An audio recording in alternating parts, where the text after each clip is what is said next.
श्रीमद् भागवत महापुराण का महात्म्य का चौथा अध्याय गोकर्णोपाख्यान प्रारंभ। सूत जी कहते हैं, मुनिवर, उस समय अपने भक्तों के चित्त में अलौकिक भक्ति का प्रादुर्भाव हुआ। उसको देखकर भक्त वत्सल श्री भगवान अपना धाम छोड़कर वहाँ पधारे। उनके गले में वनमाला शोभा पा रही थी। श्रीअंग सजल जलधर के समान श्याम वर्ण था। उस पर मनोहर पीतांबर सुशोभित था। कट प्रदेश करधनी की लड़ियों से सुसज्जित था। सिर पर मुकुट की लटक और कानों में कुंडलों की झलक देखने वे त्रिभंग ललित भाव से खड़े हुए चित्त को चुराए लेते थे। वक्ष स्थल पर कौस्तुभ मणि दमक रही थी। सारा श्रीअंग हरिचंदन से चर्चित था। उस रूप की शोभा क्या कहे। उसने तो मानो करोड़ों कामदेव की रूप माधुरी छीन ली थी। वे परमानंद चीन मूर्ति मधुराति मधुर मुरलीधर ऐसी अनुपम छवि से अपने भक्तों के निर्मल चित्तों में आविर्भूत हुए। भगवान के नित्य लोक निवासी लीला परिकर उद्भावित वहाँ गुप्त रूप से उस कथा को सुनने के लिए आए हुए थे। प्रभु के प्रकट होते ही चारों ओर जय हो की ध्वनि होने लगी। उस समय भक्ति रस का अद्भुत प्रवाह चला। बार बार अबीर गुलाल और पुष्पों की वर्षा तथा शंख ध्वनि होने लगी। उस सभा में जो लोग बैठे थे उन्हें अपने देह गेह और आत्मा की भी कोई सुध न रही। उनकी ऐसी तन्मयता देखकर नारद जी कहने लगे, मुनीश्वरगण, आज सप्ताह श्रवण की मैंने बहुत बड़ी ही अलौकिक महिमा देखी। यहाँ तो जो बड़े मूर्ख दुष्ट और पक्षी भी हैं वे सभी अत्यंत निष्पाप हो गए हैं। अतः इनमें संदेह नहीं कि कलिकाल में चित्त की शुद्धि के लिए इस भागवत कथा के समान मर्त्यलोक में पाप पुंज का नाश करने वाला कोई दूसरा पवित्र साधन नहीं है। मुनीश्वर, आप लोग बड़े कृपालु हैं। आपने संसार के कल्याण का विचार करके यह बिल्कुल निराला ही मार्ग निकाला है। आप कृपया यह तो बताइए कि इस कथा रूप सप्ताह यज्ञ के द्वारा संसार में कौन कौन लोग पवित्र हो जाते हैं। सनकादिक ने कहा, जो लोग सदा तरह तरह के पाप किया करते हैं, निरंतर दुराचारों में ही तत्पर रहते हैं और उल्टे मार्गों से चलते हैं, तथा जो क्रोधाग्नि से जलते रहने वाले कुटिल और काम परायण हैं, वे सभी इस कलयुग में सप्ताह यज्ञ से पवित्र हो जाते हैं। जो सत्य से च्युत माता पिता की निंदा करने वाले, तिसरा के मारे व्याकुल, आश्रम धर्म से रहित, दंभी, दूसरों की उन्नति देखकर कूढ़ने वाले और दूसरों को दुख देने वाले हैं, वे भी कलयुग में सप्ताह यज्ञ से पवित्र हो जाते हैं। जो मदिरापान, ब्रह्म हत्या, सुमन की चोरी, गुरु स्त्री गमन और विश्वासघात, ये 5 महापाप करने वाले, छल छद्य परायण, क्रूर, पिशाच के समान निर्दयी, ब्राह्मणों के धन से पुष्ट होने वाले, और अब व्यभिचारी हैं वे भी कलयुग में सप्ताह यज्ञ से पवित्र हो जाते हैं। जो दुष्ट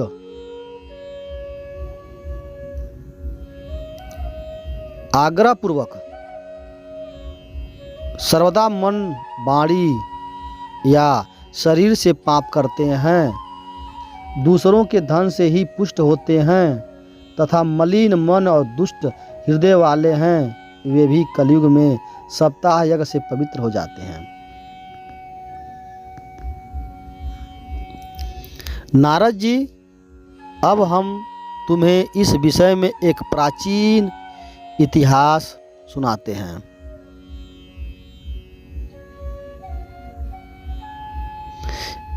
उसके सुनने से ही सब पाप नष्ट हो जाते हैं। पूर्व काल में तुंगभद्रा नदी के तट पर एक अनुपम नगर बसा हुआ था। वहाँ सभी वर्णों के लोग अपने अपने धर्मों का आचरण करते हुए सत्य और सत्कर्मों में तत्पर रहते थे।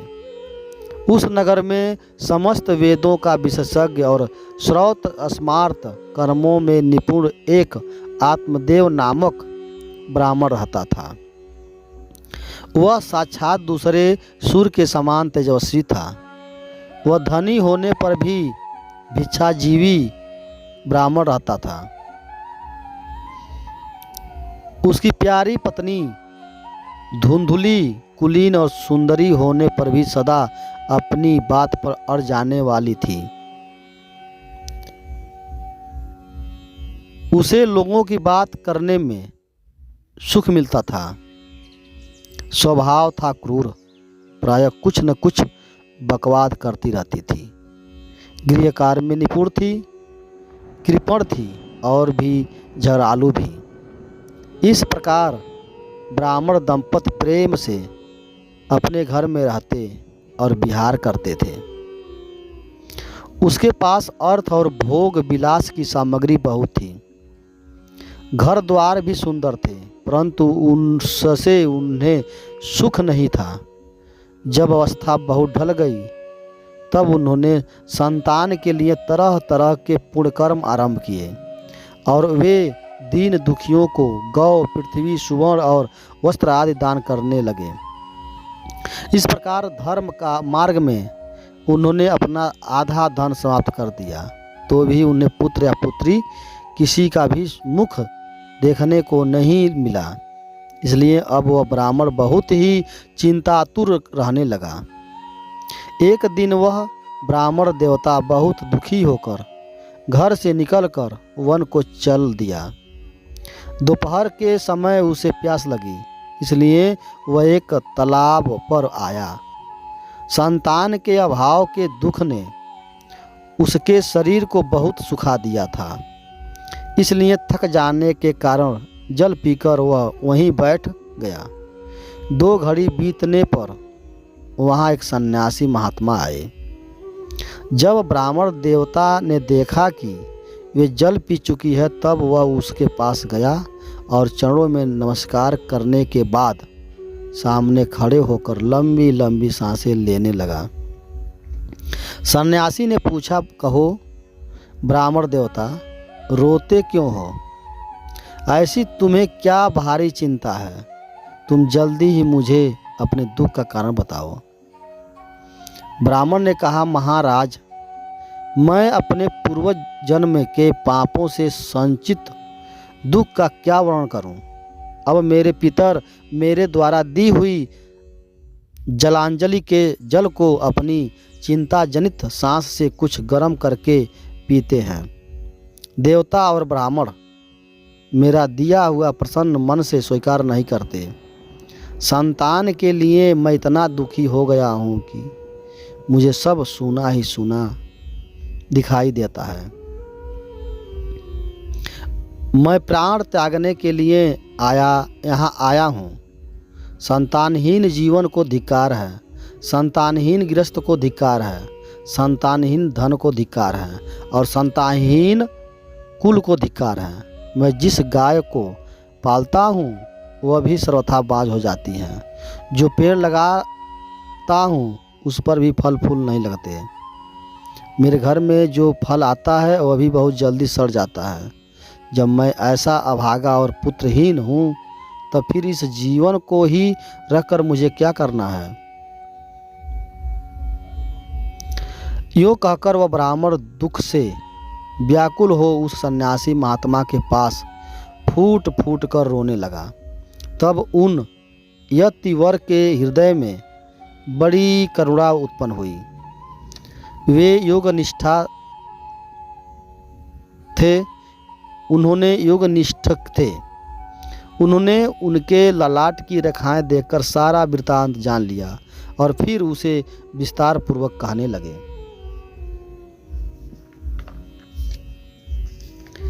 सन्यासी ने कहा, ब्राह्मण देवता, इस प्रजापति का मोह त्याग दो। धर्म की गति प्रबल है। विवेक का आश्रय लेकर संसार की वासना छोड़ दो। विप्रवर सुनो, मैंने इस समय तुम्हारा प्रारब्ध देखकर निश्चय किया कि 7 जन्म तक तुम्हारा कोई संतान किसी प्रकार नहीं हो सकती। पूर्व काल में राजा सगर और अंग को संतान के कारण दुख भोगना पड़ा। ब्राह्मण, अब तुम कुटुंब की आशा छोड़ दो। संन्यास में ही सब प्रकार का सुख है। ब्राह्मण ने कहा, महात्मा जी, विवेक से मेरा क्या होगा। मुझे तो बलपूर्वक पुत्र दीजिए, नहीं तो मैं आपके सामने ही शोक मूर्छित होकर अपने प्राण त्यागता हूँ। जिसमें पुत्र स्त्री आदि का सुख नहीं है, ऐसा संन्यास तो सर्वथा नीरस ही है। लोक में सरस तो पुत्र पौत्र आदि से भरा पूरा गृहस्थ आश्रम ही है। ब्राह्मण का ऐसा आग्रह देखकर उन तपोधन ने कहा, विधाता के लेखनों को मिटाने का हठ करने से राजा चित्रकेतु को बड़ा कष्ट उठाना पड़ा था। इसलिए दैव जिसके उद्योग को कुचल देता है, उस पुरुष के समान तुम्हें भी पुत्र से सुख नहीं मिल सकेगा। तुमने जो बड़ा हठ पकड़ रखा है और अर्थी के रूप में तुम मेरे सामने उपस्थित हो, ऐसी दशा में मैं तुमसे क्या करूं।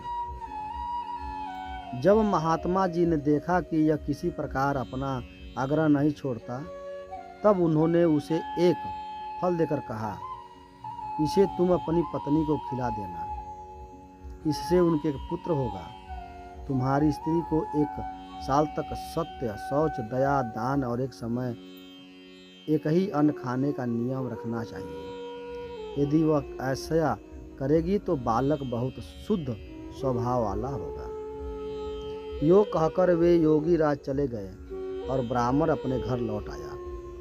वहां आकर उसने वह फल अपनी स्त्री के हाथों में दे दिया और स्वयं वहां कहीं चला गया। उसकी स्त्री तो कुटिल स्वभाव की थी ही। वह रो रो कर अपनी एक सखी से कहने लगी, सखी, मुझे तो बड़ी चिंता हो गई। मैं तो यह फल नहीं खाऊंगी। फल खाने से गर्भ रहेगा और गर्भ से पेट बढ़ जाएगा, फिर तुम खाया पिया जाएगा नहीं, कुछ खाया पिया जाएगा नहीं, इससे मेरी शक्ति क्षीण हो जाएगी। तब बता, घर का धंधा कैसा होगा।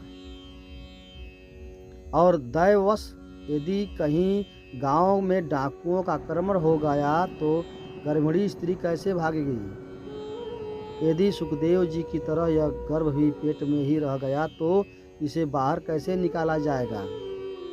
और कहीं प्रसव काल के समय वह टेढ़ा हो गया तो फिर प्राणों से ही हाथ धोना पड़ेगा।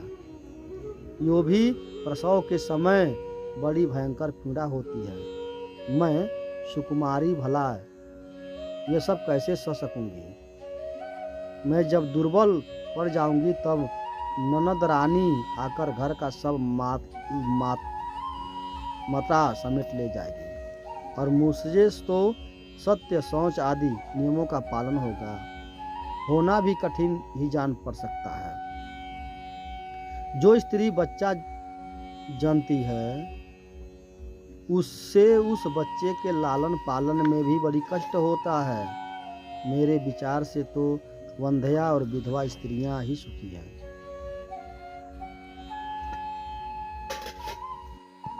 मन में ऐसी तरह तरह के कुतर्क उठने से उसने वह फल नहीं खाया, और जब उसके पति ने पूछा फल खा लिया, तब उसने कहा हाँ खा लिया।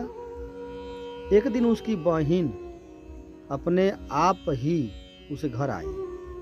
तब उसने अपनी बहन को सारा वृत्तांत सुनाकर कहा कि मेरे मन में इसकी बड़ी चिंता है। मैं इस दुख के कारण दिनों दिन दुबली हो रही हूँ। बहन, मैं क्या करूँ? बहन ने कहा, मेरे पेट में बच्चा है, प्रसव होने पर वह बालक मैं तुम्हें दे दूँ। तब तक तू गर्भवती के समान घर में गुप्त रूप से सुख से रह। तू मेरे पति को कुछ धन देगी तो वह तुम्हें अपना बालक दे देंगे।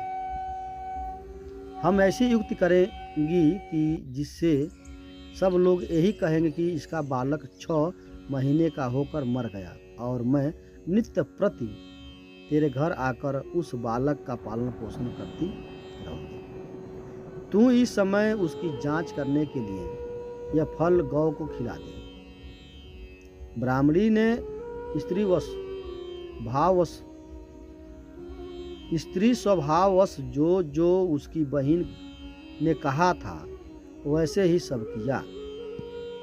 इसके पश्चात समयानुसार जब उस स्त्री के पुत्र हुआ, तब उसके पिता ने चुपचाप लाकर उसे धुंधुली को दे दिया, और उसने आत्मदेव को सूचना दे दी कि मेरे सुखपूर्वक बालक हो गया है। इस प्रकार आत्मदेव के पुत्र हुआ सुनकर सब लोगों को बड़ा आनंद हुआ। ब्राह्मणों ने उनका जात कर्म संस्कार करके ब्राह्मणों को दान दिया, और उसके द्वार पर गाना बजाना और अनेक प्रकार के मांगलिक कृत्य होने लगे। धुंधुली ने अपने पति से कहा, मेरे स्तनों में दूध नहीं है, फिर गौ आदि किसी अन्य जीव के दूध से मैं इस बालक का किस प्रकार पालन करूंगी। इसके बाद 3 महीने बीतने पर उस गौ के भी एक मनुष्याकार बच्चा हुआ। वह सर्वांग सुंदर, दिव्य, निर्मल और सुवर्ण की सी कांति वाला था। उसे देखकर ब्राह्मण देवताओं को बड़ा आनंद हुआ, और उसने स्वयं ही उसके सब संस्कार किए। इस समाचार से और सब लोगों को भी बड़ा आश्चर्य हुआ, और वे बालक को देखने के लिए आए तथा आपस में कहने लगे, देखो भाई, अब आत्मदेव का कैसा भाग उदय हुआ। कैसे आश्चर्य की बात है कि गौ के भी ऐसा दिव्य रूप बालक उत्पन्न हुआ। दयोग से इस गुप्त रहस्य का किसी को भी पता न लगा। आत्मदेव ने उस बालक के गौ के से कान देखकर उसका नाम गोकर्ण रखा। कुछ काल बीतने पर वे दोनों बालक जवान हो गए। उसमें गोकर्ण तो बड़ा पंडित और ज्ञानी हुआ, किंतु धुंधकारी बड़ा ही दुष्ट निकला। स्नान शौचादि ब्राह्मणोचित आचरणों का उसमें नाम भी न था, और न खान पान ही कोई परहेज था। क्रोध उसमें बहुत बढ़ा था। वह बुरी वस्तुओं का संग्रह किया करता था। मुर्दे के हाथ से छुआ हुआ अन्न भी खा लेता था, छुआया हुआ। दूसरों की चोरी करना और सब लोगों से द्वेष बढ़ाना उसका स्वभाव बन गया था। छिपे छिपे वह दूसरों के घरों में आग लगा देता था। दूसरों के बालकों को खिलाने के लिए गोद में लेता और उसे चट कुएं में डाल देता था। हिंसा का उसे व्यसन सा हो गया था। हर समय वह अस्त्र शस्त्र धारण किए रहता था, और बेचारे अंधे और दीन दुखियों का व्यर्थ तंग करता। चंडालों से उसका विशेष प्रेम था। बस हाथ में फंदा लिए कुत्तों की टोली के साथ शिकार की टोह में घूमता रहता था। वेश्याओं के जाल में फंसकर उसने अपने पिता की सारी संपत्ति नष्ट कर दी। एक दिन माता पिता को मार पीट कर घर से बाहर बर्तन भाड़े उठा ले गया। इस प्रकार सब सारी संपत्तियां स्वाहा हो गई। तब उसका कृपण पिता फूट फूट कर रोने लगा।